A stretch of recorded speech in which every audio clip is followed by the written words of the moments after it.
Hello everybody and welcome back to the channel. I hope you are doing exceptionally well. So in today's video, we are going to have what I call a lot of fun. I always say have a little fun with me. We're having a lot of fun today, okay? We are going to be talking about some of the most controversial fragrances that happen to make it into my collection. So these are fragrances that people expected one thing and they got something else. They seen the bottle and they were like, yes. And when they sprayed the perfume, they were like, what is this? And if I'm being honest, I did some of that same stuff too. But once the hype kind of died down, I revisited some of these fragrances. I added them to my collection. Now there's also one that I'm still considering. It's in the box. I'm spraying here and there, and I don't know if it's going to stay, but we will see. So if you're interested to see some of the controversial, much talked about fragrances that released this year that received a controversial welcome, but have made it into my collection, please continue to watch. If you are new here, beautiful, welcome to the channel. I do hope you consider subscribing. We have lots of fun here and we smell good too. And if you are returning, hey friend, make sure you are subscribed to the channel. That does help for us to grow. Also, make sure to like this video. It tells YouTube that you're enjoying my content. And let's get right into this video. So up first, we are just going to start off with the one that I'm still considering, okay? Because it hasn't made it to the collection. It's literally still sitting in this crazy hookup. I haven't even taken it all the way out of the box. This is Valentino's new release, the Donna Born in Roma Ivory with the vanilla and marshmallow. So this beautiful bottle is a fragrance that a lot of people thought was going to be Love Don't Be Shy, the Valentino version. And they thought they were gonna get, well, let me just say, I thought I was going to get more marshmallow, more vanilla, more of all of the good gourmand things. This fragrance to me is light on everything. So when I spray it on, I initially get a little bit of the green mandarin at the top. Like it's not something super loud and overwhelming or anything like that. It's just a light citrusy tone that opens the fragrance. As it dries down, do I get something soft and vanillic? Yes, I do. But I'm not getting an overwhelming vanilla and marshmallow note that I thought I was going to get, that I wanted out of this juice, out of this bottle. Now, as it continues to dry down, I do get that traditional Donna Born in Roma DNA. It's definitely there, with just a little bit more of a fluffier, somewhat powdery nuance. Now, do I think this fragrance is going to change? Yes. And the reason I say that is because I have 3 Donna Born in Roma flankers. I do not own the original. I don't know, for some reason I don't love her. I have the Extra Dose, the Green Stravaganza, and Coral. When I tell you that Green Stravaganza has changed and become one of the most mouth-watering, juicy fragrances, love her down.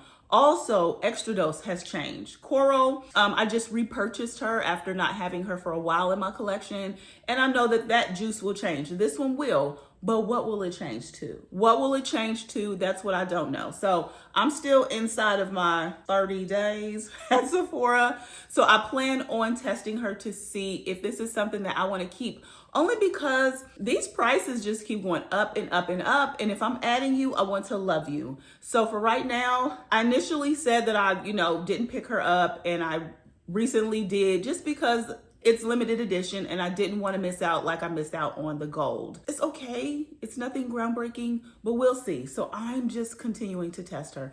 I know a lot of people are talking about her right now, and that's why she's in the video. Let me know down below. Do you have her? Do you love her? Do you like her? Is she kind of here and there and on the fence for you as well? I would love to hear your thoughts on this. This is the new Valentino Donna Born in Roma Ivory. Up next is Yum Boujee Marshmallow 81. I know you guys are like, girl, what's this in the video? People love this. Yeah, they do, but they didn't when it first came out. They did not love this when it first came out. People sprayed this and was like, where's the smell? It's fleeting. It does not smell like a strawberry milkshake. It smells like nothing. It smells like sugar. I can't smell it. It disappears on my skin. All of those comments were talking about this fragrance. And I want to say, I even made some of those comments. But baby, when you give it time to macerate, this fragrance matures into one of the most decadent vanilla and strawberry fragrances that you ever want to meet. This fragrance has met all of the expectations. It has become one of the viral top summer sensations. It's beautiful. It's gorgeous. I'm glad that I have it. I'm glad that I didn't, completely write the fragrance off. To me, strawberry is something that is hard for me to wear because I don't enjoy it in the Burberry line, the Burberry Her, but in here, it smells a little bit more realistic to me. In the Burberry fragrance, I think there's somewhat of a synthetic smell that I get. Now, I know that I'm probably one of, a few that don't like that fragrance profile, but to me, it's something that turns my stomach when I smell it, and I can't do nothing about that. But this one is beautiful. It's gorgeous. It's bright. It gets on your skin. It gets deeper and richer and more candied. The whipped cream is just phenomenal in this fragrance. It's a beautiful gourmand. I absolutely love it. But I will tell you, this one shook the table. This one shook the table when she came out because folks was like, girl, what is going on? Where is the perfume? And she said, just give me a couple minutes and I got you. And she did. She came out to play probably after week 2. I could smell her changing week 3, week 4, and now she is perfection. This is Kayali's Young Boujee Marshmallow 81. Up next is Palatine by Parfums de Marly. Now, when this fragrance first came out, people were like, yes, look at that purple bottle. The juice is going to be fire. Yes, I can't wait to get her. And folks were loving it, okay? Loving the release of the color and of the bottle and all of the good things. And when they got it in their hands, they sprayed it, sniffed it, and smelled it and was like, what is this? What madness is this? Parfums de Marly, what are we doing here? How do you have Valaya? How do you have Delina? How do you have all of these wonderful scents, Kayali, Altair, all of the things, and then come out with something so basic, something so basic? This fragrance to me, when I first smelled it in store, I was like, it's nice, it's pretty, but there's nothing special about her. That's what I said about this fragrance. I didn't really bash her, but she just didn't sway me either way and make me want to pick her up. Some people could not stand the fragrance. They were like, nope, get it away from me, get it out of my collection, I don't want it, or I'm not buying it. So, for me, what I tend to do is I tend to go back to things over and over and over, even if I give my initial impression that, this ain't for me. I will go back to a fragrance. And so I went back to this over time. It took me a while. I actually was on a cruise ship. I was on a cruise ship on vacation with my daughter. I seen this fragrance. I was like, you know what? Let me smell it again. And I smelled it and I was like, you know what? I'm going to go ahead and pick this up because it did somewhat grow on me. This fragrance is, I would say, somewhat of a mature type of scent, an elegant scent. This also features the note of violet, and I really feel like the violet shines through. The tester on the cruise ship, the bottle was about halfway done. And so I think a lot of the air had got into the bottle and I was really able to smell what the fragrance has actually matured to. And I enjoyed it. The fragrance opens a little bright. There's mandarin, bergamot, and I believe pear at the top. There's violet. There's a little bit of lavender, but nothing crazy like, in your Burberry Goddess or anything like that. It doesn't smell anything like your Guerlain. So you barely will notice it unless you are super duper sensitive to lavender. But it's a pretty scent that gets a little bit floral, airy, if you will. And I quite like it. I wear this when I want to feel a little bit elevated. If I'm dressed up and I'm going somewhere and I might be alone, this to me is a little bit of quiet luxury. You have to smell the juice after it's matured. If you get a brand new bottle and you just spray it out, you may just be like, this is meh. This is mid. It's not that great. It's not like a super duper popular, groundbreaking, viral fragrance, but for those that have it, they love it and appreciate it. And I'm really, really happy to actually have this one in my collection. And it truly, for me, I think is the violet note. It gets a little soapy and powdery, but it doesn't smell granny, if you ask me. So this is Palatine by Parfums de Marly.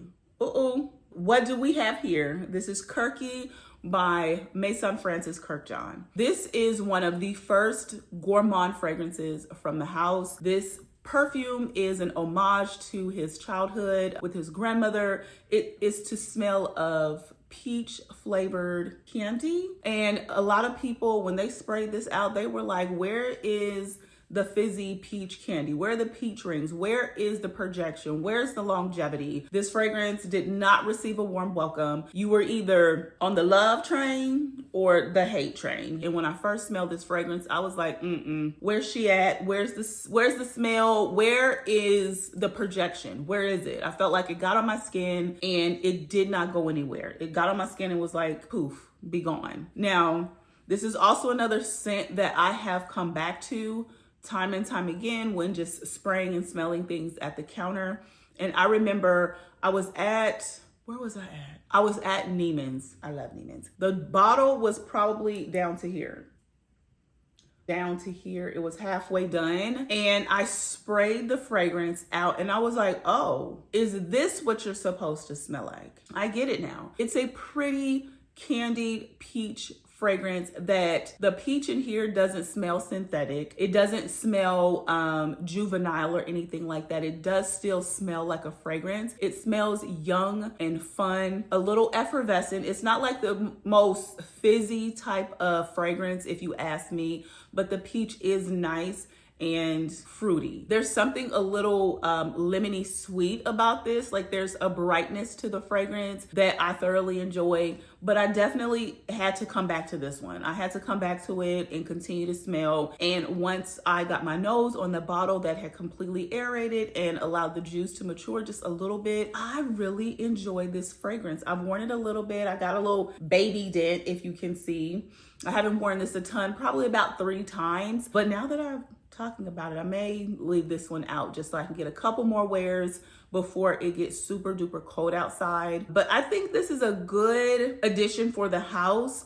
I would have liked to see something a little deeper, richer, but hey, I mean, who am I? This is his childhood. This is what brought him joy in his childhood, so I can appreciate the fragrance, and I'm super happy to have it. This is Kurky by Maison Francis Kurkdjian. Up next is Amouage Guidance 46. Now, the reason this fragrance is in this video is not necessarily because this one has had the controversy, but the original. Some people were like, what is this? I can't stand this. It's screechy. It's sour. Why do people like this? Like, this is so overhyped. It's not a great fragrance, but nay. This fragrance is phenomenal. Whether you have the original, whether you have 46, because they do smell very similar. To get them, you would need to have them side by side to kind of understand the nuances and differences. 46 is going to be a little bit more curated. It's a little smoother. It's a little more dense, and the projection is not as big as the original. The longevity is the same. She gonna get you 24 hours, okay? She gonna get you through the day, almost through the week. If you spray her on the clothes, you know, it don't matter. But the projection is different. The original, she loud, she'll take over every space she in. This one, she gonna push her way through. You gonna know she there, but she gonna leave you just enough space. Just enough space to come in and sit down and be quiet, okay? This one is phenomenal. I have both. I love both. I wear both. This is a new addition to my collection. And so I've been wearing this one a little bit more, and I have gotten compliments after compliments. When I tell you, if you didn't like the original, maybe get your nose on this one, 46, to see if whatever you didn't like about the original has been fixed in this one, because it is a phenomenal scent. It is something that is a for life type of scent. It is something that I believe belongs in every fragrance collector's collection, one of them. One of the two, okay? So this is Guidance 46. Up next is Patchouli Paris from Guerlain, a part of the Art and Material collection. This fragrance came out this year, and when I tell you, I fell in love with it immediately. Now, I was out with my sister, and I let her buy the fragrance. I didn't want to, pick it up right away, but this is a gift that I got from my sweetie. He picked it up for me recently, and I'm so happy to have this one in my collection. Now, the reason that this fragrance is in this video is because patchouli is a controversial note. Sometimes it is great to just add a little bit of depth, a little bit of layer to a fragrance, and not necessarily be something that is just completely forward. Some people just cannot get with patchouli, but baby, when I tell you I love this one. It's woody, it's sexy, it's dense, it's ambery, it's a little earthy. It's not stinky to me at all. It's a fragrance to me that carries a lot of weight, but also is still feminine. It's still well blended. It's big, but it's not harsh. It's not going to have rough edges around it. It's not going to be like a real stinky type of patchouli. It's refined. It's somewhat boozy, if you ask me, even though there's no note of rum, liqueur, or anything like that, but it just may not be listed because it smells somewhat boozy. It's a little spicy. It's hot. It's heavy. It's perfect for colder months. This is a cozy fragrance. It's a cozy fragrance. It's very dense. I can see why somebody that does not like patchouli don't vibe with this. I can absolutely see it because she is forward. She's a standout note in this fragrance. She's not shy. She's front and center. But the way that it's been blended to add those sweet tones, those boozy tones, a little bit of spice and everything nice makes this fragrance phenomenal. I love this one. My sister was recently here. We were celebrating our youngest sister's birthday and she had this on. And I was like, oh girl, you smell so good. She was like, it's that Patchouli Paris. I said, you crazy girl. This one, great. Please get your nose on it. It is not a safe blind buy. I would say most of these probably are not safe blind buys. So get your nose on it, get a sample, see how it wears on your skin, and test it out. But this is definitely not a fragrance that's going to smell like everything in your collection. It's going to be new. It's going to be different. It's going to be interesting and a conversation piece. So I would say try this, test it out, see if you love it. This is Patchouli Paris from Guerlain, a part of the Art and Material collection. Last but certainly not least, this is Cashmere and Vanilla Essence. This was a release from Donna Karan's line. This was not a part of their initial 4. This was a solo release after that initial 4 had already dropped. This is definitely a vanilla forward scent. It's soft, it's feminine, but I think that because it smells so similar to Vanilla Skin by Fleur, people were like, do I really need this? Do I really need the redundancy in my collection? And at the time when I first got this, I didn't smell the similarities until I got a comment on one of my other videos and they said, do you feel like this smells like Vanilla Skin? And I was like, at first I was gonna be like, no. But then I actually went to smell them side by side and I absolutely get it. I absolutely see the difference between the two. This one, I will say, is a little bit more refined, a little bit lighter wearing. The one from Fleur actually has oud in it. You don't smell it, and I'm probably, telling you something you didn't know, but there's oud in the fragrance and it just provides a little bit of depth that this one doesn't have. So I was pretty low on my bottle of Vanilla Skin, and so I used that up and I have not repurchased it because I do have this. So once I'm done with this bottle, I don't know if I'll repurchase this one or Vanilla Skin, but they are that similar to where I feel like I only need one in the collection. Alrighty, you guys, so that's gonna be it for today's video. Let me know down in the comments, do you have any of these fragrances or some fragrances that the masses are like, I don't really care for that, but you like it. But you like it, it smell good on you, and you like, I'm gonna wear what I want to wear, and I'm gonna wear what smell good on me, and this is what I'm wearing. So let me know what controversial fragrances you like, or just maybe some underrated perfumes that are out there that more people need to talk about and get their nose on. Again, make sure you are subscribed to the channel. That does help for us to grow. And until we see each other again, make sure that you are being kind to yourself. Make sure you're being kind to others, and peace and love, y'all. The world needs it. Bye.